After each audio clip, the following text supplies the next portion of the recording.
நான் சூப்பர் ஸ்டார்கிட்ட சொல்லும்போது ஃபஸ்ட்டு என்னோடய ஃப்ரெண்டு இருக்கும்பொழுது அந்த காலத்துலேயே இவன் ஸ்டடீஸில் இருக்கும்போதே சொன்னேன், அவரை போய் பார்த்துட்டு வேணா. அவர் சொன்னார், விட்டுரு, அவன் நீ படம் எடுக்காத, அவனாக அடிபட்டு வந்தால் தான் நிற்க முடியும், இந்த தொழிலில் வேறு மாதிரி, நீங்கள் முதல்ல அவனை விட்டுருங்க, அவன் இஷ்டத்துக்கு விட்டுருங்கன்னு சூப்பர் ஸ்டார் சொன்னார். அதனால அனுப்பிச்சிட்டேன்.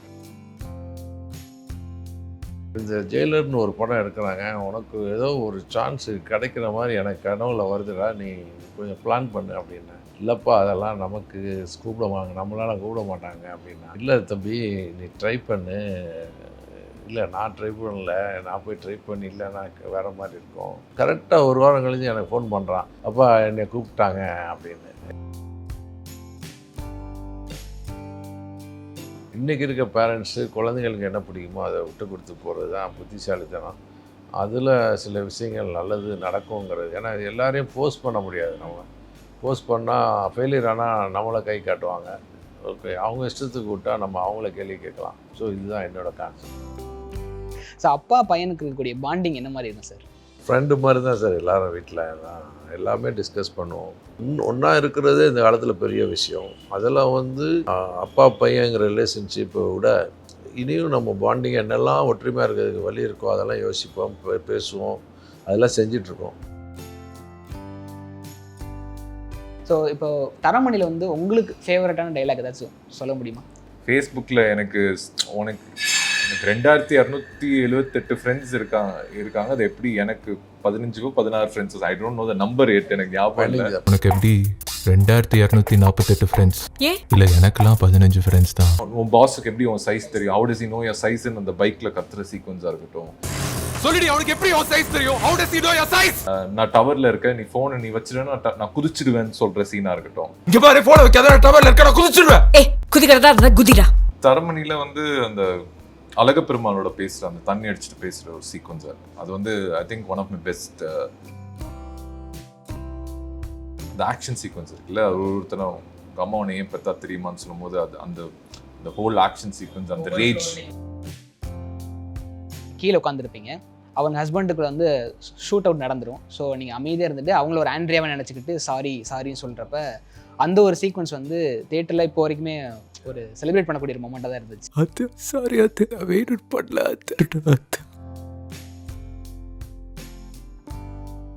வாவ் தமிழா வியூவர்ஸ்க்கு வணக்கம். இந்த நேர்காணல் யார் கூட இருக்க போகுது அப்படின்னா, விபி வேர்ல்டோட உரிமையாளர் திரு ரவி சார் அவர்களும் அண்ட் அவருடைய சன், நம்மளுக்கு எல்லாருக்குமே ரொம்ப பரிச்சயமான தரமணி, ஜெயிலர் போன்ற படங்கள் நடித்த ஆக்டர் வசந்த் ரவி நம்ம கூட இணைஞ்சிருக்காங்க. ஸோ அவங்களோட தான் இந்த இன்டர்வியூ இருக்க போகுது. வணக்கம். வணக்கம் sir. Sir, first of all congrats. ரொம்ப சூப்பராக இருக்குது சார் ஹோட்டல். ஏன்னா உள்ளே என்ட்ரி ஆகிறப்பவே மிகப்பெரிய ஒரு ஸ்டார் ஹோட்டலுக்குள்ளே ஒரு ஃபீல் கொடுக்குது. ஆனால் இங்கே இருக்கக்கூடிய கஸ்டமர்ஸ் பார்த்திங்கன்னா எல்லாருமே ஒரு நடுத்தர மக்களாகவும் எல்லாருமே செலிப்ரேட் பண்ணக்கூடிய ஒரு ஹோட்டலாகவும் இருக்குது சார். ஸோ இந்த விபி வேர்ல்டை பற்றி ஒரு ஃபியூ மினிட்ஸ் சொல்லுங்கள் சார். அதாவது விபி வேர்ல்டு அப்படின்னு ஏன் வந்தது அப்படின்னா, இன்றைக்கி இருக்கக்கூடிய யங்ஸ்டரோட ஃபுட் ஹேபிட்ஸு நிறைய மாறிடுச்சு. என்னோட கஸ்டமர் அப்படின்னு பார்த்தீங்கன்னா, நான் R&D பண்ணும்போது எபோவ் 45லேருந்து 60-65க்குள்ளே ஆளுங்க தான் நம்ம ஹோட்டலுக்குள்ளே உட்காந்துருக்காங்க பெரும்பாலும். நான் வாட்ச் பண்ணும்போதெல்லாம் பார்ப்பேன், ஏன் இந்த யங்ஸ்டர் வரமாட்டேங்கிறாங்க, அவங்கள எப்படி உள்ளே கொண்டு வர முடியும் அப்படிங்கிறதுல நிறைய R&D பண்ணதில் அவங்களுக்கு என்ன ஃபுட்டு பிடிக்குதோ அதையே நம்ம கொடுக்க முடியலங்கிறது தெரிஞ்சுக்கிட்டேன். பர்டிகுலராக பார்த்திங்கன்னா அவங்க எல்லாருமே நான்வெஜ்ஜோட ஒரு லவ்வராக இருக்காங்க. ஸோ நான்வெஜ் இல்லாமல் இன்றைக்கி காலையிலேருந்து நைட்டு வரைக்கும் அவங்க சாப்பிடாமல் இருக்கவே முடியாது. ஸோ அதை நம்ம எப்படி பண்ண முடியும்? அதே நேரத்தில் அவங்களுடைய ஃபுட் ஹேபிட்ஸ் இன்னொன்று என்னென்னு கேட்டிங்கன்னா, இன்டர்நேஷ்னல் ஃபுட்டு, பாஸ்தா, பீஸா, சூஷி, இந்த மாதிரி ஐட்டம்லாம் அவங்க லைக் பண்ணுறாங்க. அதுக்கப்புறம் இனியும் R&D பண்ணும்போது அவங்க காஃபி, இந்த பெரிய பெரிய காஃபி ஷாப்லாம் இருக்கும், அந்த மாதிரி பிராண்டில் தான் அடிக்கடி உட்காடுறாங்க. ஸோ அந்த பிராண்டையும் நம்ம உள்ளே கொண்டு வரணும். இந்த மாதிரி ஃபுட்டெல்லாம் நம்ம எப்படி உள்ளே கொண்டு வரணுங்கிறதில் திங்க் பண்ணதில் தான் இந்த விபி வேர்ல்டு, கோன்ஸ் அண்ட் ப்ரூஸ், இந்த ரெண்டுமே ஒரே பிராண்டு தான், எங்கள் ஓன் பிராண்டு. இந்த 2 பிராண்டையும் சைமல்டேனியஸாக அப்படியே டெவலப் பண்ணி பார்க்கும்போது யங்ஸ்டர் உள்ளே வருவாங்களா அப்படின்னு ஒரு செக்கப் பண்ணும்போது அண்ணா நகரில் ஃபஸ்ட் டைம் பண்ணோம். அந்த டைம் பெரிய ஒரு கேம் சேஞ்சர்னு சொல்லலாம் இண்டஸ்ட்ரிக்கு. அதில் விபி வேர்ல்டும் கோன்ஸ் அண்ட் ப்ரூஸுங்கிற காஃபி ஷாப்பும் நல்ல ஒரு எல்லாருமே, அதாவது 6லேருந்து 66 வயசு வரைக்கும் உள்ள யங்ஸ்டரு, எல்டரு, மிடில் ஏஜ் எல்லாருமே பிடிக்கிற மாதிரி ஒரு ஃபுட்டு பண்ணிட்டோம். அதில் வெற்றி பெற்றோம். அதனால் இனிமேல் விபி வேர்ல்டுங்கிறது வேர்ல்டு லெவலில் போகும். வேர்ல்டு குசினாக மாறிடுச்சு. ஸோ இங்கே இல்லாத ஃபுட்டு கிடையாது. ஆல் கண்ட்ரி ஃபுட்டு ஒரு இடத்துல கிடைக்கும். அதேமாதிரி நான்வெஜ் டேஸ்ட்டும் ஒரே இடத்துல. அந்த நான்வெஜ்ஜில் சோயாவில் பண்ணுறோம். அதில் என்னென்ன வெரைட்டி இருக்கோ அதெல்லாம் இங்கே கொடுக்குறோம். உதாரணத்துக்கு ப்ரான் கூட கொடுக்குறோம். அதெல்லாம் பியூர் வெஜ்ஜில் கொடுக்குறோம். ஸோ இந்த அளவுக்கு ஆர்என்டியில் நிறைய ஸ்ட்ரகிள் ஆகி இதில் பண்ணியிருக்கோம். அதில் வெற்றியும் பெற்றிருக்கோம். இந்த ஃபார்மெட் இது வரைக்கும் யாரும் பண்ணலை. ஃபஸ்ட் டைம் நாங்கள் தான் பண்ணியிருக்கிறோம். ஐ திங்க் அவர் சொன்ன டிஷ்ஷஸ் எல்லாமே நான்வெஜ்ஜில் இருக்க டிஷ் வந்து வெஜ்ஜில் வந்து பண்ணுறதுக்கு என்ன ஆர்என்டி பண்ணியிருக்கிறோம் பண்ணி அதை வந்து இன்றைக்கி வந்து விபி வேர்ல்டில் அது பண்ணிகிட்ருக்காரு. இவரும் தம்பியும் சேர்ந்து அது ரொம்ப சக்ஸஸ்ஃபுல்லாக டேக்கிங். எங்களுக்கு வந்து சொல்லுவாங்க நான்வெஜ்லேருந்து வெஜ்ஜை மாற்றுறதுக்கு வந்து வெஜ் ஃபிஷ்னு சொல்லுவாங்க. என்னென்ன வெஜ் ஃபிஷ்னால் வாழைக்காவை இது பண்ணி வெஜ் ஃபிஷ் பண்ணுவாங்க. ஸோ அதுதான் எங்களுக்கு தெரியும். ஆனால் சோயாவில் வந்து ஒரு நீங்கள் ப்ரான் செய்கிறீங்கன்றதே வந்து எங்களுக்கு ஒரு யூனிக்காக இருந்துச்சு. அது ஒரு கிழங்குல இது பண்ணுறோம். சார் நீங்கள் வந்து ஹோட்டல் பிஸ்னஸ் ப்ளஸ் எம்பிபிஎஸ் முடிச்சிருக்கீங்க. ஃபிலிம் கேரியரில் ஸ்டார்ட் பண்ணியிருக்கீங்க. ஸோ உங்களுக்கு இந்த 3 இண்டஸ்ட்ரியில் வந்து உங்களுக்கு ரொம்பவே பர்டிகுலராக க்ளோஸ் டு ஹார்ட்னா நீங்கள் என்ன சொல்லுவீங்க? ஃபிலிம்ஸ் தான். ஏன்னா நான் படித்தது எம்பிபிஎஸ். அது முடிச்சுட்டு ராமச்சந்திராவில் படித்து முடிச்சுட்டு masters in health care management மான்செஸ்டரில் பண்ணேன். யூகேயில் பண்ணி முடிச்சுட்டு இங்கே அப்போலோவில் ஒர்க் பண்ணிட்டு இருந்தேன். ஒரு எக்ஸிக்யூட்டிவ் ஆப்ரேஷன்ஸில் ஹெட்டாக. அதுலேருந்து சினிமா இண்டஸ்ட்ரிக்குள்ளே வரணும் தான் ஒரு இன்டென்ஷன். அண்ட் ஃபஸ்ட்டு லைக் அந்த வீட்டில் சொல்லும் போதும் சரி, இண்டஸ்ட்ரிக்குள்ளே வரதும் சரி, அது ஒரு பெரிய சேலஞ்சே இருந்தது. வீட்டில் ஆரம்பித்து இன்னைக்கு வரைக்குமே அது ஒரு it's huge challenge. And it's always been films. So வீட்டில் ஒரு போராட்டம் நடந்திருக்கும்ல. நான் வந்து எம்பிபிஎஸ் படிச்சிட்டேன், பட் ஆனால் ஃபிலிம் கரியர் ஸ்டார்ட் பண்ண போகிறேன்னு சொல்கிறப்போ ஒரு போராட்டம் ஸ்ட்ரகிள்ஸ்லாம் இருந்திருக்கும். ஸோ அதை பற்றி சொல்ல முடியுமா? ஸ்ட்ரகிள்ஸ்னால் வந்து ஸ்ட்ரகிள் வந்து வீட்டிலேருந்து தான் ஆரம்பிச்சது. ஏன்னா ஃபஸ்ட்டு எம்பிபிஎஸ் ஃபஸ்ட் இயர்லேயே நான் சொல்லிட்டேன் ஃபிலிம்ஸ் தான் பண்ணணும், படத்துக்குள்ளே வரணும், ஒரு நடிகனாக வரணும்ட்டு. பெருசாக ஒத்துக்கல, அப்பாவே ஒத்துக்கல, யாருமே ஒத்துக்கல. பிகாஸ் அவங்களுக்கு என்னென்னா நான் ஒன்று பிஸ்னஸ்குள்ளே இருக்கணும், அப்பாவோட இருக்கணுன்ற இருக்கும். அது தம்பி இருக்கான். ஸோ அதனால் I never want to get in business actively. So அதனால் ஐ சூஸ் இந்த ஒரு எம்பிபிஎஸ் எடுத்தேன். ஒரு சில காரணத்துக்காக எடுத்தேன். பட் இவென்ச்சுவலாக அது நான் ஃபிலிம்ஸ் தான் சூஸ் பண்ணியிருக்கேன். நான் ரொம்ப ஸ்டபனாக இருந்தேன், ஆக்டராக தான் ஆகணும்ட்டு.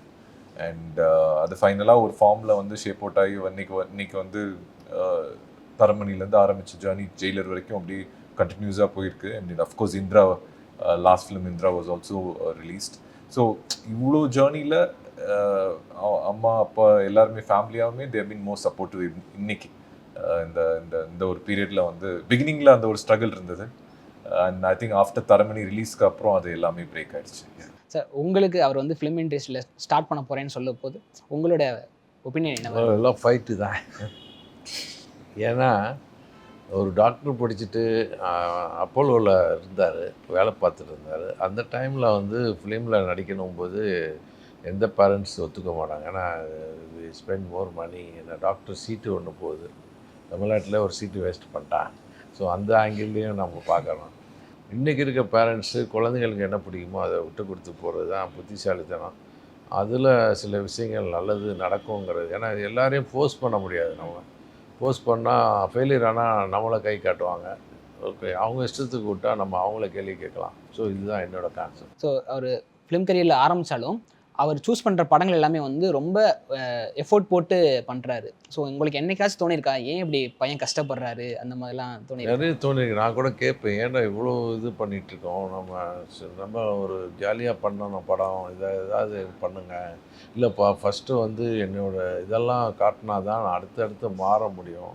ஸோ அவன் ஒரு டிசைட் பண்ணியிருக்கான், இப்படி தான் ஒரு படம் இருந்தால் தான் நடிப்பேன் அப்படிங்கிறது. ஸோ அதை பற்றி எனக்கு தெரியும். எனக்கு இட்லி தோசையை பற்றி கேட்டிங்கன்னா நான் நிறைய சொல்லுவேன்.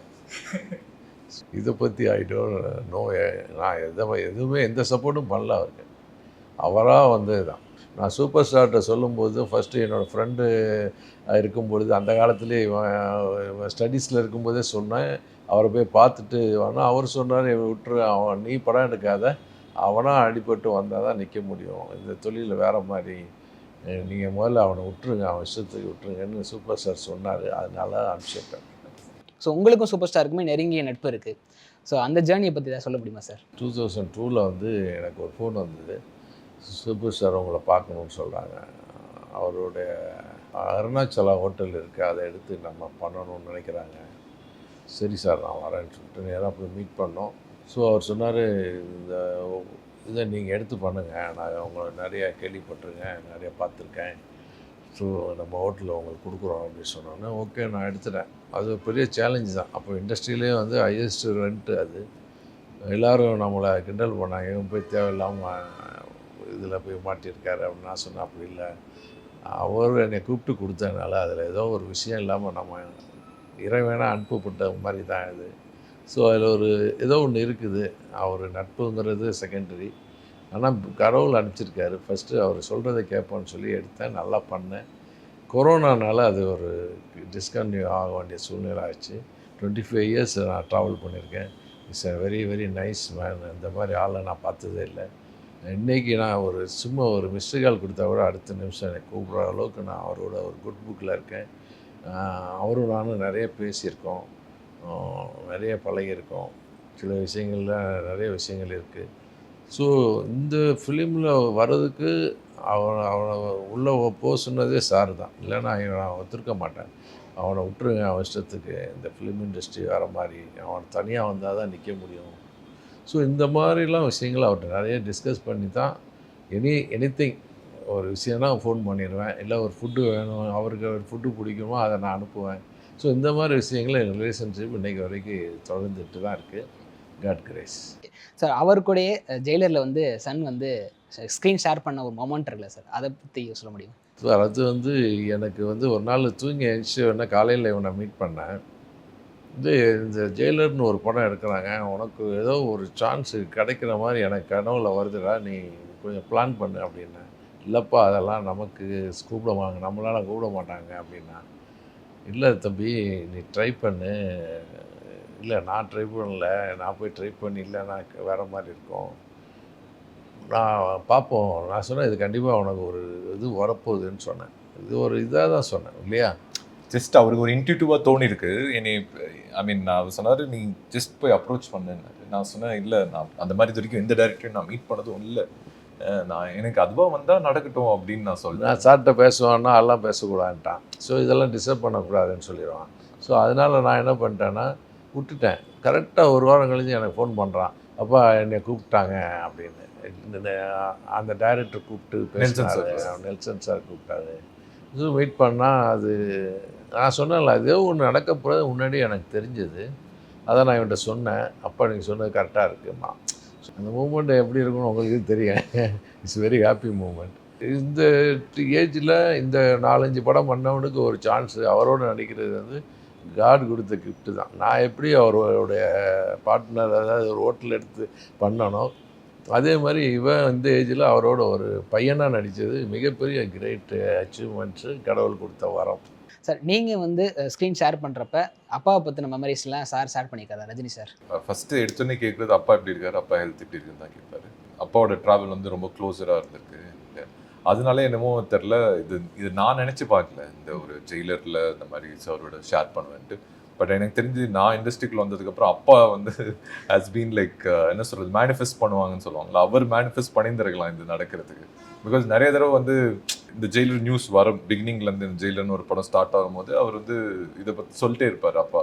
நான் சொன்னேன் அதுவாக நடந்தால் நடக்கட்டும், நடக்காட்டி தேவையில்லை, எதுவோ அது நடக்கும், நம்மளை தேடி வரும் அப்படின்ட்டு. அண்ட் அது அந்த விஷயம் அன்றைக்கி நடக்கும்போது அது ரொம்ப சந்தோஷப்பட்டது நான் கூட இல்லை, அப்பா தான் ஆக்சுவலாக வீட்டில். ஏன்னா நம்ம க்ளோஸ் சார் கூட நடிக்கிறது வந்து சூப்பர் ஸ்டார் நடிக்கிறது வந்து எவ்வளோ பேருக்கு கிடைக்கும், அது கிடைக்காது.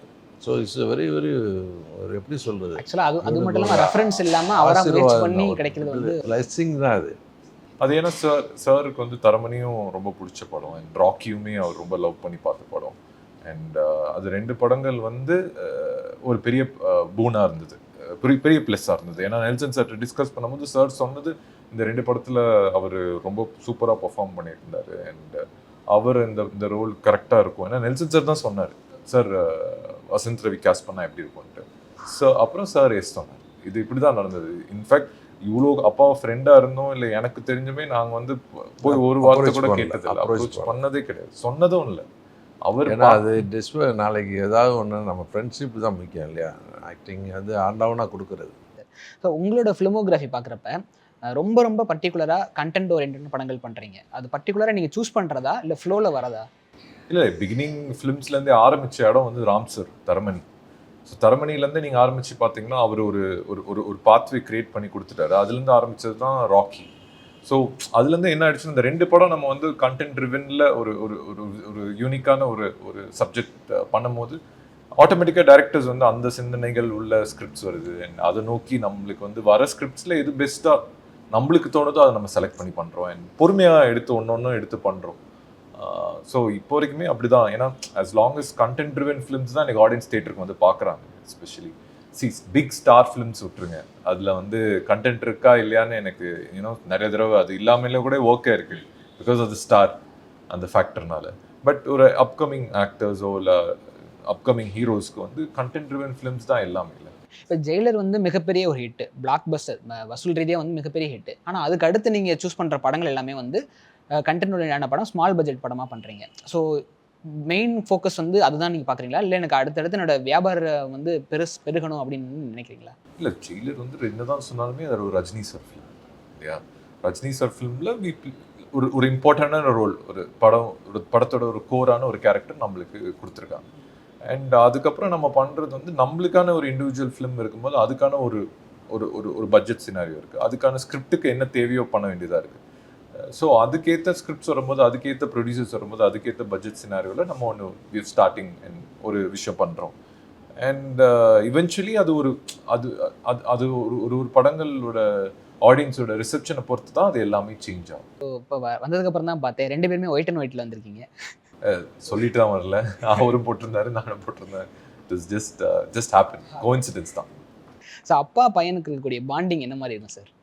ஃப்ரெண்டு மாதிரி தான் சார் எல்லோரும் வீட்டில் எல்லாமே டிஸ்கஸ் பண்ணுவோம், எல்லாம் ஒன்றா தான் சாப்பிடுவோம் காலையில். அப்புறம் அவங்கவுங்க ஃபுட்டு சாப்பிட்டு போயிடுவாங்க. சன்னோ இல்லை ஃப்ரெண்டோ அதுக்கும் மேலே என்ன இருக்கோ அதெல்லாம் போட்டுக்கலாம்.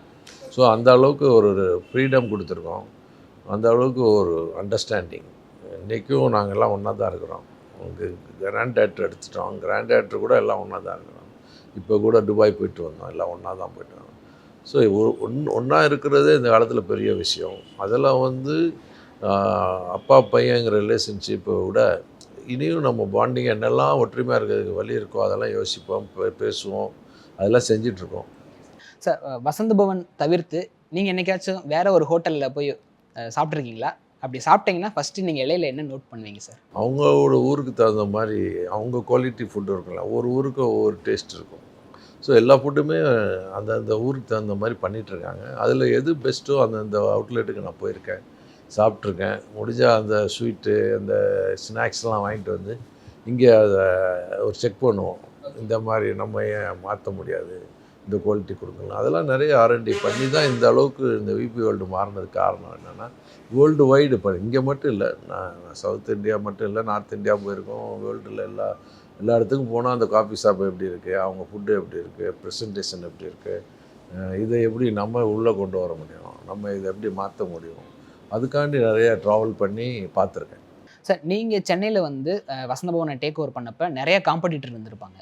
ஸோ அவங்கள எப்படி நீங்கள் ஃபேஸ் பண்ணி நீங்கள் உங்களோட ஜேர்னியை சொல்ல முடியுமா சார்? யூனிக்காக இருக்கணும் தான் எப்போதுமே. நான் எல்லா விஷயத்துலையுமே ஒரு ஒரு இது இருக்கணும்னு நினைப்பேன், ஒரு டச் இருக்கணும், யூனிக் இருக்கணும், மற்றவங்களோட டிஃப்ரெண்ட்டாக இருக்கணும். அப்படிங்கிறதுல நம்ம ஆரம்ப டே ஒன்லேருந்தே என்னோடய மைண்டு அதில் தான் இருந்துச்சு. நிறைய காம்படிட்டர் இருக்காங்க, அவங்களும் அதே ஃபுட்டு தான் பண்ணுறாங்க. நான் என்ன பண்ணுறேன்னா அவங்களும் பண்ணுறாங்க, அவங்க என்ன பண்ணுறாங்க நானும் பண்ணுறேன். என்ன பண்ண முடியும் இதில் மாற்றி திங்க் பண்ணும்போது தான் அந்த இன்டீரியரை மாற்றணும். ஏன்னா எல்லோரும் ஒரே மாதிரி இன்டீரியர் பண்ணிவிட்டு ஒரே இட்லி தோசையை கொடுத்தான்னா எல்லா ஹோட்டலுக்கும் வித்தியாசம் தெரியாது இல்லையா? So first we change the atmosphere, hygienic, toilets, so car parking areas, இந்த மாதிரி விஷயங்கள்லாம் இருந்தால் தான் மக்கள் வந்து ஈஸியாக உள்ளே வருவாங்க. காம்படிட்டர்கிட்ட இல்லாத ஃபுட்டு நம்ம கொடுக்குறோம். இப்போ காம்படிட்டர் இல்லாத ஃபுட்டு என்னெல்லாம் இருக்குங்கிறதோ அதெல்லாமே பார்த்திங்கன்னா விபி வேர்ல்டில் 80% அவங்ககிட்ட இல்லாத நாங்கள் வச்சுருக்கிறோம். ஸோ அவங்க வந்து அதை திங்க் கூட பண்ண முடியாத நேரத்தில் நாங்கள் வந்து இந்த மாதிரி ஃபுட்டெல்லாம் மாற்றி பண்ணும் பொழுது அதுக்கு இருக்கக்கூடிய ஒரு இது இருக்குது பாருங்கள், இன்ட்ரெஸ்ட்டு வர்றவங்களுக்கு ஒரு இந்த மாதிரிலாம் ஃபுட்டு இருக்கா வெஜிடேரியனில் அப்படின்னு அவங்க நினச்சி பார்க்க முடியாத அளவுக்கு நாங்கள் வந்து இதை மாற்றிருக்கோம். ஸோ காம்படிட்டரை வந்து நம்ம காம்படிட்டராக பார்க்காம அவங்க நம்ம கூட ஓடுறாங்க ஒரு ட்ராக்கில், நான் ஒரு ட்ராக்கில் ஓடுறேன் அப்படின்னா, இந்த ட்ராக்கில் எவ்வளோ வேகமாக இனியும் ஃபாஸ்ட்டாக ஒரு தனி ட்ராக்கில் ஓட முடியும் அப்படின்னா, அதில் நம்ம ஓடணும். ஸோ எல்லோரும் கூடயும் ஓடினீங்கன்னா யாராவது எல்லாருமே ஒரு 10 பேர் முன்னாடியே இருப்பாங்க. நம்ம ஒரு தனி ட்ராக் பிடிச்சி போகும்போது அங்கே யாருமே இருக்க மாட்டாங்க, நம்ம தான் முதல் இடத்துல இருப்போம். ஸோ நம்ம காம்படிட்டரை நம்ம டேக் ஓவர் பண்ணி, எப்படி கழுகு வந்து மழை வந்தால் மேகத்துக்கு மேலே போயிடுதோ, அந்த மாதிரி நம்ம அடுத்த மேகத்துக்கு மேலே புரியுது. போய் நம்ம ட்ராவல் பண்ணணும். அதை மக்களுக்கு பிடிக்கணும். அவ்வளோதான் வெற்றியின் இது வந்து முக்கியம், மக்களுக்கு பிடிக்கணும். அது எல்லா மக்களுக்கும் பிடிக்கணும். Not only A and B and C. எல்லோரும் ஒரு 5 ஸ்டார் ஹோட்டலுக்கு போக முடியாத சூழ்நிலை இருந்தாலும் கவலையே படாதீங்க, நான் அதை விட பெஸ்ட்டு ஃபுட்டு கொடுக்குறேன், பெஸ்ட்டு இது கொடுக்குறேன், அட்மாஸ்பியர் கொடுக்குறேன், ஹைஜீனிக் கொடுக்குறேன். ஸோ இதெல்லாமே தான் அவங்களுக்கு பிடிக்கும் இல்லையா? அவங்களும் இந்த மாதிரி ஒரு விஷயம் வாவுன்னு பார்க்கும் பொழுது, வாவ் தமிழா வாவுன்னு சொல்கிற மாதிரி ஒரு வாவ் விபின்னு வரும். அந்த மாதிரி விஷயங்களில் நம்ம பண்ணால் தான் அது வாவ்னஸ் கிடைக்கும். ஓகே சார், புரியுது சார். சார் நீங்கள் வந்து ஃபேமிலியில் வந்து ஒரு ஸ்ட்ரகிள் இருந்தது, சினிமாவுக்கு போக வேணாம் அப்படின்னு சொல்லி. ஸோ அதெல்லாம் மீறி நீங்கள் கேமரா ஃபேஸ் பண்ணுறப்ப ஃபஸ்ட்டு டே ஒரு மொமெண்ட் இருந்திருக்கணும் சார், அதை பற்றி சொல்ல முடியுமா? பயங்கர நர்வஸான மூமெண்ட் தான், ஸ்பெஷலான மூமெண்ட்டும் சரி. பட் அந்த மூமெண்ட் என்ன இருந்துச்சுன்னா, இதெல்லாம் நம்ம தாண்டி இந்த இடத்துல வந்து இந்த மூமெண்ட்காக தான் வந்திருக்கோம். அண்ட் இதை நம்ம கரெக்டாக பண்ணணும். அண்ட் உண்மையாக இருக்கணும் அந்த அந்த அந்த ஒரு பர்டிகுலர் மூமெண்ட்டுக்கு. And it was very it's mixed feeling.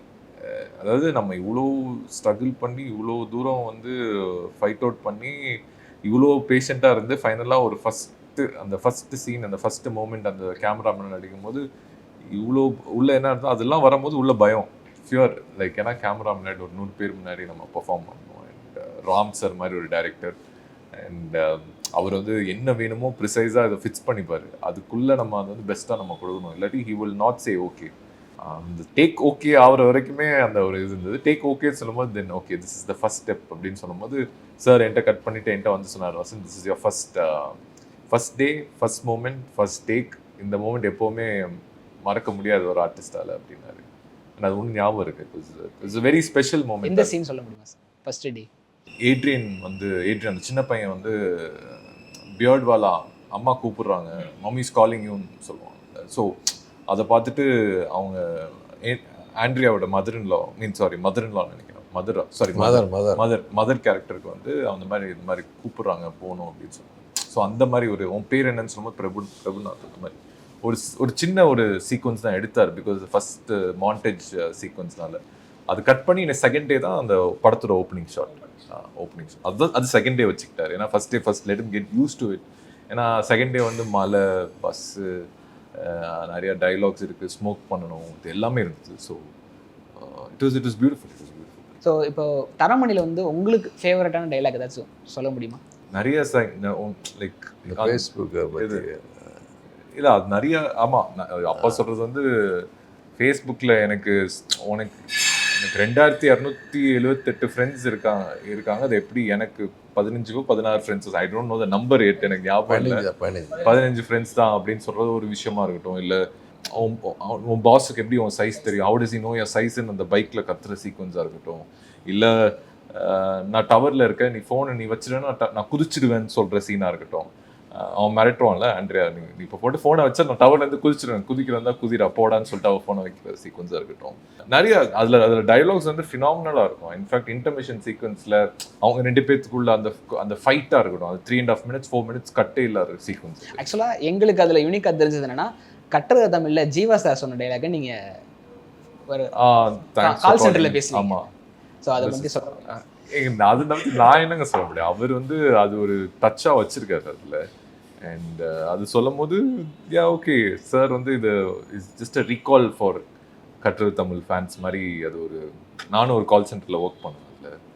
அதில் டைலாக்ஸ் வந்து ஃபினாமினல். இதில் வந்து அவர் வந்து சார் வந்து இப்போவுமே அந்த படம் தனியாக அந்த டைலாக்ஸ்க்காகவே திருப்பி பார்க்கலாம். ஏன்னா அந்த அளவுக்கு இப்போ வரைக்குமே இன்ஸ்டாகிராம்லேயும் சரி சோஷியல் மீடியாலையும் சரி அந்த படத்தை செலிப்ரேட் பண்ணிக்கிட்டு தான் இருக்கிறாங்க. ஸோ உங்களுக்கு எப்படி சார் ஃபீல்? இப்போ ஃபஸ்ட்டு படம் வந்து இத்தனை வருஷம் கடந்தும் யங்ஸ்டர்ஸ் வந்து அந்த படத்தை கனெக்ட் பண்ணிக்கிறாங்க, அதை செலிப்ரேட் பண்ணுறாங்க அப்படின்றப்ப உங்களுக்கு எப்படி சார்? எப்போதுமே சார் ஒரு படம் அப்படின்னாலே நம்ம லைஃப்பில் கனெக்டிவிட்டி இருக்கணும். அப்போ தான் அந்த படம் வந்து நமக்குள்ளே போகும், மனசுக்குள்ளே போய் மைண்டுக்குள்ளே போகும். ஸோ அந்த மாதிரி படங்கள் தான் நான் அவனை பண்ண சொல்லிகிட்டே இருக்கிறேன். அதாவது இன்றைக்கி என்ன நடக்குதோ, இன்றைக்கி எப்படி அவங்கெல்லாம் இன்றைக்கி என்னென்ன பீப்புள் என்னென்ன பண்ணுறாங்களோ அதை அவங்க ஸ்டோரியாக எடுத்து பண்ணுங்கள். இப்போ 3 BHK எல்லாம் வந்து இல்லை, அந்த மாதிரி விஷயங்கள்லாம் பார்த்திங்கன்னா அவங்களுக்கு என்னென்ன கஷ்டப்படுறாங்க ஒரு வீடியோ வாங்குறதுக்கு. அந்த மாதிரி படங்கள் வந்து என்றைக்குமே அதே மாதிரி இங்கே லவ்வர்ஸ் இன்றைக்கி எப்படி என்னெல்லாம் பண்ணிகிட்ருக்காங்க அதெல்லாம் உங்களுக்கு தெரியும். நிறைய படம் வந்திருக்கு. ஸோ நான் பார்க்கல, அதெல்லாம் நான் கேள்விப்பட்டிருக்கேன். இருந்தாலும் அந்த மாதிரி விஷயங்கள் தான் நான் பண்ண சொல்கிறேன். மக்களுக்கு பிடிச்சதை பண்ணிவிட்டு நம்ம ஒரு பேர் எடுத்துகிட்டு போகணும். நமக்கு வந்து அதுதான் முக்கியம். சார் உங்களுக்கு பர்டிகுலராக இந்த ஒரு ஃப்ரேம் வந்து என்னால் மறக்கவே முடியாது, நீங்கள் நடித்த ஃபிலிமோகிராஃபியில் இருக்கட்டும் சரி, இல்லை பர்டிகுலர் தரமணியாக இருக்கட்டும் சரி, இந்த ஃப்ரேம் என்னால் மறக்க முடியாது அப்படின்னா நீங்கள் என்ன சொல்லுவீங்க? தரமணியில் வந்து அந்த அழகப்பெருமாளோட பேசுகிற அந்த தண்ணி அடிச்சுட்டு பேசுகிற ஒரு சீக்வன்ஸ் அது வந்து I think one of my best scenes இந்த ஃபிலிம். ஏன்னா தண்ணி அடிச்சுட்டு ஒரு அது ஆக்சுவலாக கட்டை இல்லாமல் எடுத்தது கட்டை இல்லாமல் எடுத்தோம். அதுக்கப்புறம் நடுவில் மட்டும் சார் அழகப்பெருமாளுக்காக ஒரு இன்சர்ட் வச்சுருப்பார். நாய்க்கு ஒரு இன்சர்ட், பிஸ்கெட் போடுற இன்சர்ட்டும் அதில் ஒரு இன்சர்ட்டும். அதில் வந்து அது எனக்கு ரொம்ப பிடிச்ச சீன். அது வந்து அந்த ரயில்வே ஸ்டேஷனில் ஒரு அஞ்சலி வந்து அவங்க வந்ததுக்கப்புறம் அந்த சீன் வரும். அவன் வந்து அந்த சாக்லேட் பாக்ஸ் எடுத்துகிட்டு அழகப்பெருமாள்கிட்ட தண்ணி அடிச்சுட்டு புலம்புற சீக்வன்ஸ் அது. அண்ட் ராக்கியில் வந்து எனக்கு அந்த ஆக்ஷன் சீக்வன்ஸ் இருக்குல்ல, ஒருத்தனும் உங்கள் அம்மா உன்னை ஏன் பெற்றா தெரியுமான்னு சொல்லும்போது அது அந்த ஹோல் ஆக்ஷன் சீக்வன்ஸ், அந்த ரேஜ் இருக்குல்ல, அந்த ஒரு உனக்கு எழுத படிக்க தெரியுமா சொல்லிட்டு 2வது சீக்வன்ஸாக இருக்கட்டும், இல்லை ஃபஸ்ட்டு எடுத்தோடனே லைக் உங்கள் அம்மா உன்னை ஏன் பெற்றா, அந்த சீன்ஸாகவே சொல்கிறேன். ஆக்சுவலாக பாரதி ராஜா சாரோட அந்த உட்காந்து பேசுகிற அந்த டேபிளில் இருக்கிற சீக்வன்ஸாக இருக்கட்டும், அது எல்லாமே இட்ஸ் காட் பியூட்டிஃபுல் மூமெண்ட்ஸ். அங்கங்கே கிளைமேக்ஸ் ராக்கியோட கிளைமேக்ஸ் இட்ஸ் லைக் ஒரு அது இன்றைக்குமே அந்த மாதிரி ஒரு கிளைமேக்ஸ் ஒரு படத்துக்கு அமையுமான்னு தெரில. அந்த மாதிரி ஒரு யாருமே எக்ஸ்பெக்ட் பண்ணாத ஒரு அந்த மாதிரி. ஏன்னா தனுஷ்குடியில் நாங்கள் ஷூட் பண்ணோம். அந்த சைடு ஒரு 50 பேர், இந்த சைடு ஒரு 50 பேர் வச்சு நடுவில் அந்த ஒரு சீக்வன்ஸ் எடுத்தோம். அண்ட் அந்த மாதிரி இருக்குது. நிறையா படத்தில் நிறையா இம்பார்ட்டண்ட்டான சீன்ஸ் இருக்குது, அது மறக்க முடியாத சீன்ஸ் இருக்குது. இந்த 2 படம் நம்ம சொல்கிறனால நான் இதை சொல்கிறேன். சார் ராம் சார்ட்டையும் சரி, அருண் மாதேஸ்வரன் அவங்கள்ட்டையும் சரி, உங்களுக்கு கொடுத்த மிகப்பெரிய ஒரு அட்வைஸ் வந்து என்னோட இப்போ வரைக்கும் ஃபிலிம் கரியரில் வந்து ரொம்ப யூஸ்ஃபுல்லாக இருக்குன்னா நீங்கள் என்ன சொல்லுவீங்க? யார் அவங்க வந்து உங்களுக்கு கொடுத்த ஒரு அட்வைஸாக இருக்கட்டும் சரி, இல்லை அவங்ககிட்ட ஒர்க் பண்ண ஒரு எக்ஸ்பீரியன்ஸ் வந்து எனக்கு இப்போ வரைக்கும் யூஸ்ஃபுல்லாக இருக்கு. அருண் என்கிட்ட அட்வைஸாக எதுவும் சொன்னதில்லை. அருண் நானும் ஃப்ரெண்டாக தான் அந்த படத்தை பண்ணோம். ராம் சார் தான் மென்டராக நம்மளுக்கு ஃபஸ்ட் படம் வந்து டெபியூவாக தானே. ஸோ சார் நிறையா சொல்லியிருக்காரு. உன் கண்ணு உன்னோட வாய்ஸ் இது ரெண்டுமே நீ எவ்வளோ மேக்ஸிமம் யூஸ் பண்ணுறியோ உனக்கு அது அவ்வளோ தூரம் உன் பர்ஃபார்மன்ஸ் எலிவேட் ஆகும். ஏன்னா சில ஆக்டர்ஸ்க்கு அது பர்ஃபெக்டாக அமையும். And I think your biggest plus is your eyes and your voice அப்படின்னாரு. அது பர்ஃபெக்டாக யூஸ் பண்ணு, யூ கேன் டூ எனிதிங் அப்படின்னாரு. பர்டிகுலராக நாங்கள் எல்லாருமே ரொம்பவே உங்களோட ஒரு ஆக்டராக வந்து ஒரு பயங்கரமாக நடிச்சிருக்கிறாரு அப்படின்னு சொல்லக்கூடிய மொமெண்ட்னா, அந்த அசுரன் புக்கை படிச்சுக்கிட்டு அவங்க பேசிக்கிட்டு இருக்க போது நீங்கள் கீழே உட்காந்துருப்பீங்க. அவங்க ஹஸ்பண்டுக்கு வந்து ஷூட் அவுட் நடந்துடும். ஸோ நீங்கள் அமைதியாக இருந்துட்டு அவங்கள ஒரு ஆண்ட்ரியாவை நினச்சிக்கிட்டு சாரின்னு சொல்கிறப்ப அந்த ஒரு சீக்வன்ஸ் வந்து தியேட்டரில் இப்போ வரைக்குமே ஒரு செலிப்ரேட் பண்ணக்கூடிய ஒரு மொமெண்ட்டாக தான் இருந்துச்சு. தட் இஸ் அது ரொம்ப கஷ்டப்பட்டு நடித்தான் அந்த சீக்வன்ஸ். இன்ஃபேக்ட் ஆக்சுவலி புரியுது. அந்த ஜேஎஸ்கி சார் ப்ரொடியூசர் தான் ஆக்சுவலாக ஒரு போலீஸ் ஆஃபீஸராக பண்ணியிருப்பாரு. That is a very emotional scene in the film actually. Same industry, அதாவது விபி வேர்ல்டாக இருக்கட்டும் சரி, சேம் இண்டஸ்ட்ரி பிஸ்னஸை வந்து ஃபேமிலி மெம்பர்ஸை வந்து இன்வால்வ் பண்ணுறது வந்து ரொம்பவே ரேராக இருக்கும். ஸோ நீங்கள் வந்து உங்களோட ஃபேமிலி மெம்பர்ஸை வந்து இதில் வந்து இன்வால்வ் பண்ணி கோத்ரூ பண்ணிக்கிட்டு இருக்கீங்க. இந்த ஃபேமிலிக்குள்ளே டிஸ்கஷன் ஒன்று நடந்திருக்குங்களா சார்? அது நம்ம டெய்லியும் வந்து ஃபேமிலி டாக் இல்லாமல் பிஸ்னஸ் டாக்கும் வந்து வீட்டில் பேசக்கூடிய ஒரு சூழலாக இருக்கும். டெய்லி நடக்கும். நேற்று கூட பார்த்தீங்கன்னா 2:30 வரைக்கும் மீட்டிங்கு வச்சுருப்போம். தூங்குறதே அந்த 4-5 மணி நேரம் தான். எல்லாருமே ஒரு டிஸ்கஷன் எவ்ரிடே இருக்கும். 2 பசங்க, ஒரு பையனை நான் டாக்டராக படிக்க வைக்கணும்னு ஆசைப்பட்டேன், இன்னொரு பையனை ஹோட்டல் இண்டஸ்ட்ரி. 2 பேரும் அதே மாதிரி பண்ணாங்க. பட் ஹீ சேஞ்சு இதை மாற்றிட்டாரு. ஸோ ஓகே, நோ ப்ராப்ளம், அது அவரோட இஷ்டம்னு சொல்லிட்டு தான் நான் 2வது பையனை ஹோட்டல் மேனேஜ்மெண்ட்டில் கம்ப்ளீட்டாக ட்ரெயின் பண்ணோம். யூஎஸில் போய் படித்தார், சுவிட்சர்லாந்தில் போனார், துபாயில் போனார். ஸோ எல்லா இடத்துலையும் கற்றுட்டு வந்து தான் அவர் உள்ளே கொண்டு வந்தோம். ஸோ அவர் வந்து தான் இப்போ இந்த விபி வேர்ல்டு, கோன்சன் புரூஸ் எல்லாம் வர்றதுக்கு ஒரு மெயின் ரீசன். ஸோ அவர் தான் இந்த சேஞ்ச் பண்ணுறதுல நிறைய விஷயங்கள் தெரியும். இந்த இன்டர்நேஷ்னல் ஃபுட்டை பற்றி என்னென்ன இன்றைக்கி மார்க்கெட்டில் என்னென்ன ஃபுட்டு வந்து போயிட்டுருக்கு அதெல்லாம் பார்த்துட்டு அதை இம்ப்ளிமெண்ட் பண்ணுவார். நிறைய ட்ராவல் பண்ணுவார். ஸோ நாங்கள் என்ன பிளான் பண்ணிட்டோம் அப்படின்னா, வீட்டில் எல்லாருமே ஹோட்டல் தொழில் தான் எங்களுக்கு தெரியும். வேறு தொழில் அக்ரிகல்ச்சர்லேருந்து வந்த ஃபேமிலி. அது சார்ந்த தொழில்னா ஃபுட்டு தான், அதுவும் ஃபுட்டு தான், இதுவும் ஃபுட்டு தான். அது அன்குக்குடு ஃபுட்டு, இது குக்குடு ஃபுட், அவ்வளோதான் வித்தியாசம். பட் இதுதான் நம்ம எங்கள் ஃபாதர் சொல்லி கொடுத்தது. எங்கள் ஃபாதரும் இந்த தொழில் பண்ணதுனால ஒரு அடுத்த தொழிலுங்க நான் திங்க் பண்ணவும் இல்லை. பட் எல்லாருமே இதில் வந்து ஹார்ட் ஒர்க் பண்ண வேண்டியிருக்கு. ஏன்னு கேட்டிங்கன்னா, ஒரு ஆள்னால ஒரு ஹோட்டல் தான் பார்க்க முடியும். 10 ஹோட்டல் ஆகும்போது ஃபேமிலி மெம்பர்ஸ் இன்வால்வ் ஆகணும். அவங்கவுங்களுக்கு ஒரு கேட்டகரி பிரிக்கணும். ஒரு நீ இதை பார்த்துக்கோ, நான் அதை பார்த்துக்கிறேன்னு சொல்லி எங்களுக்குள்ள டிஸ்கஷன் நடந்து, அக்கௌண்ட்ஸ் ஒரு ஆள் பார்த்துக்கிறோம், பர்ச்சேஸ் ஒரு ஆள், மேன் பவர், இன்டீரியரு, இந்த மாதிரி விஷயங்கள் எல்லாமே இவங்களோட மிஸ்ஸஸும் கூட உள்ளே கொண்டு வந்துட்டோம். ஒன் ஆஃப் தி டைரக்டராக கொண்டு வந்து அவங்களுக்கு ஒரு வேலை கொடுத்துருக்கோம். ஆனந்த் அவர் எல்லாருமே ஒர்க் பண்ணுறோம். யாருமே வந்து மார்னிங்கை வந்தாங்கன்னா நைட்டு 1:00 தான் வீட்டுக்கே போகிறது. அந்த மாதிரி டைட்டு பிஸ்னஸ். ஒரு போலீஸ் எப்படி பார்க்குறாங்களோ அந்த மாதிரி இந்த ஃபுட் இண்டஸ்ட்ரியில் இருக்கிற ஒவ்வொருத்தரும் பார்க்கணும். ஏன்னா இல்லைன்னா உங்கள் பிராண்ட் உங்ககிட்ட இருக்காது. So we want hard work. இந்த ஹோட்டல் தொழில் எவ்வளோ ஹார்ட் ஒர்க் பண்ணுறீங்க, எவ்வளோ டிஃப்ரென்சஸ் நீங்கள் பண்ணுறீங்க, மற்றவங்களோட வித்தியாசமாக பண்ணுறீங்களோ அந்த அளவுக்கு உங்களோட தொழில் வளரும். அதை நோக்கி நம்ம போக முடியும். அதனால் எல்லா ஃபேமிலியும் ஒன்றா தான் இன்றைக்கி வரைக்கும் இந்த தொழிலை விட்டு கொடுக்க முடியாத ஒரு பந்தத்தில் தான் ஒர்க் பண்ணிகிட்ருக்கோம். ஸோ உங்களுக்கு ஒரு ஒர்க்கில் இருந்து கொஞ்சம் ஃப்ரீ பண்ணக்கூடிய ஒரு ஒரு ஆக்டிவிட்டினா நீங்கள் என்ன பண்ணிக்குவீங்க சார்? ஒர்க்கில் இருந்து கொஞ்சம் ரெஸ்ட் எடுக்கணும் அப்படின்னா? ரெஸ்ட் எடுக்கணும்னா கொஞ்ச நேரம் தூங்குவோம், அவ்வளோதான். அதுக்கப்புறம் தூங்குவாரு ஒர்க்கு தான். இல்லை நடப்பாருங்க, வீட்டுக்குள்ளேயே நடப்பாரு. வீட்டில் சுற்றி நடப்பேன், எல்லாம் நடப்பேன். ஏன்னா ஜிம்முக்கு போகிற டைம் இல்லாதனால நடக்கிறது நிறைய பிடிக்கும். ரெண்டாவது ஒரு போர் அடிச்சுன்னா துபாய் கடைக்கு போய்ட்டு அங்கே என்னென்ன பண்ண முடியும்னு பாருங்க. இது இந்த தொழிலேருந்து அடுத்த தொழில் அடுத்த ஊரில் என்ன பண்ணணும், அங்கே என்னென்ன ப்ராப்ளம் இருக்கோ அதை சரி பண்ணிட்டு வருவேன். அதுதான். ஆனால் எண்ட் ஆஃப் த டே போருங்கிறதே இல்லை, பிஸி தான் இருக்குது இதில். ஸோ அந்த பிஸியை நம்ம எப்படி யூஸ் பண்ணிக்கிறோம். பர்டிகுலராக உங்களுடைய பிளேலிஸ்ட்னு ஒன்று இருக்கும். வசந்த ரவிக்கு ஒரு பிளேலிஸ்ட் அப்படின்னா நீங்கள் என்ன சொல்லுவீங்க? என்னென்ன சாங்ஸ்லாம் இருக்கும் அதில்? அதிகபட்சம் இந்த like Yuvan sir songs, Harris சாரோட சாங்ஸ், ரஹ்மான் சார் சாங்ஸ், நான் ஸ்கூல் டைமில் கேட்டு வளர்ந்த பாட்டு நிறையா இருக்குல்ல. அந்த மூமெண்ட்ஸில் ரீலிவ் பண்ணுவேன். லைக் அதை கேட்கும்போது அந்த ஒரு எராக்கு போவோம், அந்த ஒரு டைம் பீரியடுக்கு போவோம்ல. பர்டிகுலராக ஏதாச்சும் ஒரு 5 சாங் சொல்ல முடியுமா? யுவன் சார் பிளேலிஸ்ட் எடுத்து அப்படியே தரேன். ரஹ்மான் சார் பிளேலிஸ்ட் அப்படியே தரேன். ரஹ்மான் சாரும் 90s பிளேலிஸ்ட்டும் சரி, யுவன் சாரோட 90s 2000 அந்த பிளேலிஸ்ட் எல்லாமே ஃபேவரட்ஸ் தான். ரஹ்மான் சார், ஹாரிஸ் சார், யுவன் சாரோட பிளேலிஸ்ட் இந்த 90s 2000 இருக்குல்ல, அதுலேருந்தே எல்லாமே ஃபேவரட்ஸ் தான். ஸோ உங்களுக்கு சார் பர்டிகுலராக ஒரு 5 பாடல்கள் வந்து அடிக்கடி கேட்பேன் அப்படின்னா நீங்கள் என்ன சொல்லுவீங்க? அலைகள் ஓய்தில்லை படம் நாங்களாம் படிக்கிற காலத்தில் இருக்குது. ஸோ அந்த மாதிரி படங்களை பாரதிராஜா சாரோட படத்தில் எல்லா பாட்டுமே பிடிக்கும். அதெல்லாம் அந்த ஏஜில் கேட்டது. இப்போ பாட்டு கேட்குற காரில் போகும்போது எதாவது கேட்டால் தான் உண்டு. But no time to listen anything. Sir நீங்கள் பேசுகிறப்ப சொன்னீங்க ரஜினி சாருக்கு ஏதாச்சும் ஒரு ஃபுட்டு வேணும்னா நான் டக்குன்னு ரெடி பண்ணி கொடுப்பேன் அப்படின்னீங்க. அவருக்கு பிடிச்ச ஃபுட் ஏதாச்சும் சொல்ல முடியுமா சார்? சிக்கன், நாட்டுக்கோழி chicken biryani like very much. எங்கேயும் சாப்பிட மாட்டார், வீட்டில் குக் பண்ணால் சாப்பிடுவார். வெளியிலேருந்துலாம் வாங்கி கொடுக்க முடியாது. லைக் சம்டைம்ஸ் போர் அடித்தேன்னா எனக்கு ஒரு நாள் ஃபோன் பண்ணுவேன், சார் இன்றைக்கி பிரியாணி பண்ணுறேன் வேணுமான்னு. அனுப்புங்க, ரொம்ப நாள் ஆச்சு அப்படிம்பார். அவ்வளோதான். இது வந்து ஒரு ஃப்ரெண்ட்லி தான். அவருக்கு பிடிச்ச ஃபுட்டை நம்ம கொடுத்தோம், ஒரு ஹாப்பினஸ். அதுதான் முக்கியம். அதுதான் நாங்கள் இன்றைக்கும் ரிலேஷன்ஷிப்பை மெயின்டைன் பண்ணுறது அந்த சிக்கன் பிரியாணி தான். உங்களோட அப்கமிங் ப்ராஜெக்ட் இப்போ என்னவா இருக்குது? நெக்ஸ்ட் ஒரு ப்ராஜெக்ட் முடிச்சாச்சு. அதில் நானும் ஐஸ்வர்யா ராஜேஷும் பண்ணியிருக்கோம். டைட்டில் ஒன்றும் அனௌன்ஸ்மெண்ட் வரல, கூடிய சீக்கிரம் வரும். அது வந்ததுக்கப்புறம் சொல்கிறேன், ஏன்னா அது ரொம்ப சொல்ல முடியல.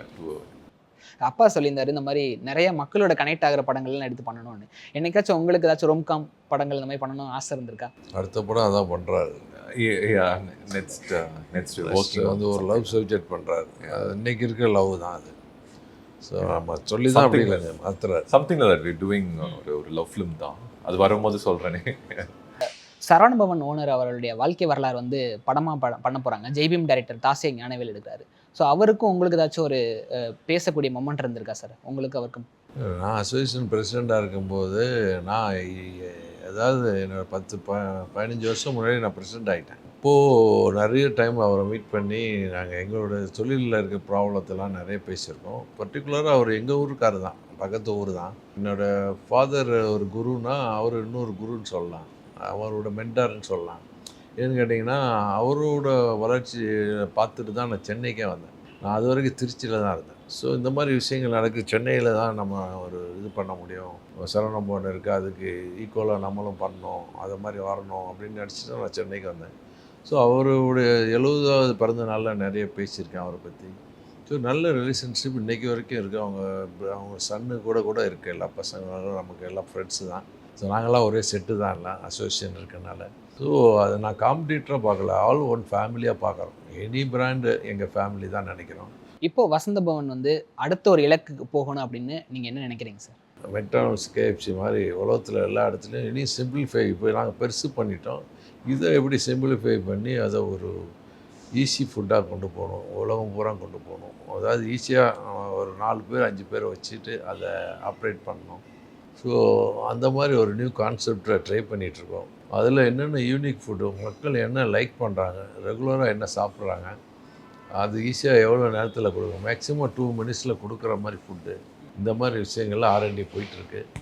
அந்த இது வந்து சக்ஸஸ் பண்ணணும். அவ்வளோதான். அது ஒரு 1000 கடை மாதிரி வரும். அந்த மாதிரி விஷயங்கள், அந்த மாதிரி சின்னதாக அதை ஃப்ரான்ச்சைஸ் மாதிரி கொடுக்கலாம், அது தப்பு இல்லை. ஒரு 2500 3000 ஸ்கொயர் ஃபீட்டுக்குள்ளே பண்ணலாம். இந்த மாதிரி ஃபாரின் அவுட்லெட்ஸ்லாம் பார்த்துருப்பீங்க, அந்த மாதிரி செல்ஃப் சர்வீஸ் மாதிரி இருக்கும், டீசெண்டாக இருக்கும்.